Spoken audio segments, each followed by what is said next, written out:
Hello friends, welcome back to my channel. আজকে আমি আপনাদের সঙ্গে শেয়ার করব করলা ডাল।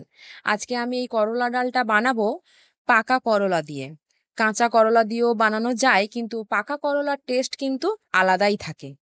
আমাদের শরীরের জন্য কতটা উপকারী এই করলা বা উচ্ছে সেটা আমরা সবাই জানি।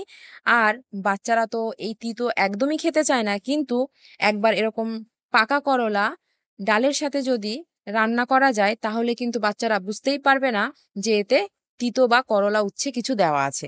তো চলুন দেখে নেওয়া যাক আজকে এই ঘরোয়াভাবে করলা ডাল আমি কিভাবে বানাচ্ছি। প্রথমে নেব ধুয়ে রাখা মুসুর ডাল, তারপরে দিয়ে দেব কেটে ধুয়ে রাখা করলা। আমি এখানে পাকা করলা নিয়েছি সব। তারপরে নেব মাঝারি সাইজের একটা পেঁয়াজ কুচি, সামান্য আদা রসুন বাটা, দিয়ে দেব পরিমাণ মতো হলুদ। করলা যেহেতু সবুজ, একটু হলুদ বেশি লাগে।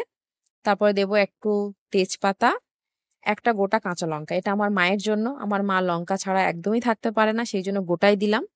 দিলাম সর্ষের তেল।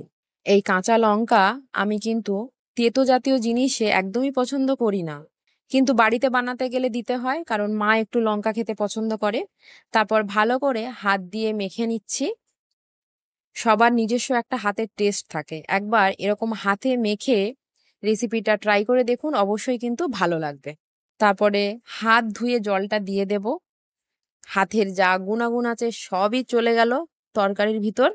তারপর খুন্তি দিয়ে ভালো করে নাড়িয়ে চাড়িয়ে নেব।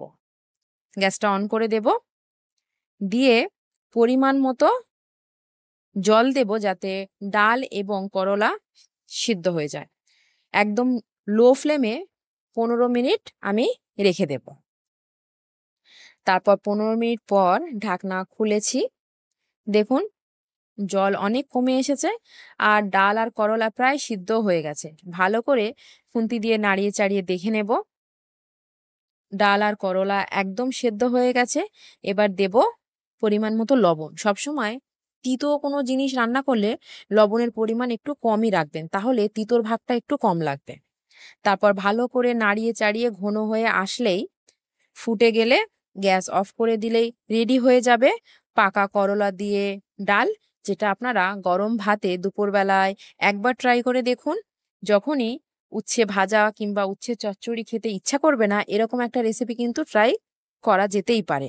আর ভিডিওটা যদি শেষ পর্যন্ত আপনাদের ভালো লেগে থাকে, প্লিজ ছেড়ে যাওয়ার আগে একটা like, comment, share and subscribe করে যাবেন। Thank you.